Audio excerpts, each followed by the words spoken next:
Hello everyone, good evening. আজকে আমি বানাবো সুগার ফ্রি লাড্ডু। এটা কিন্তু হেলদি অ্যান্ড টেস্টিও। আর হ্যাঁ, এটা যেহেতু কোনো চিনির ভাগ নেই, কোনো মিষ্টি কিছু দেয়া নেই, এটা কিন্তু সবার শরীরের জন্যই ভালো।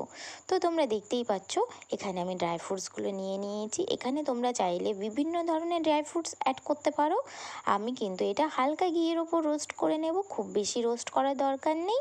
আর হ্যাঁ, এটা কিন্তু 30 থেকে 60 সেকেন্ড রোস্ট করলেই হবে। খুব বেশি রোস্ট করলে কিন্তু এটার টেস্টটা কিন্তু অন্যরকম হয়ে যাবে। তো এটা তোমরা দেখতেই পাচ্ছ আমি হালকা করে রোস্ট করে নিয়েছি। আর হ্যাঁ, তোমরা যদি কেউ চাও এটার মধ্যে একটু এলাচও দিয়ে দিতে পারো। আর হ্যাঁ, আমি কিন্তু খেজুরটা আগে থেকেই ছাড়িয়ে রেখেছি। এরপর এটা আমার রোস্ট হয়ে গেছে, তোমরা দেখতেই পাচ্ছ। আর একটু ঘিয়ের মধ্যে আমি দুটো এলাচ দিয়ে দিয়েছি, আর কিন্তু দিয়ে দিয়েছি খেজুরটা, কারণ খেজুরটা যেহেতু ছাড়িয়ে রেখেছিলাম একটু শক্ত হয়ে গেছে।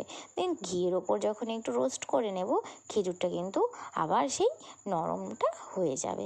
দেন এরপরে আমাকে যেটা করতে হবে, এই খেজুরটা কিন্তু খুব বেশি রোস্ট করা যাবে না, জাস্ট হালকা একটু নরম হলেই এটা নামিয়ে নিতে হবে। আর তারপরে এই গরম গরম অবস্থাতেই কিন্তু করতে হবে আসল কাজটা। খেজুরটা আর ড্রাই ফ্রুটসগুলোকে একসাথে মিক্স করে নিতে হবে। আর এটা কিন্তু ঠান্ডা হয়ে গেলে একদম জমবে না।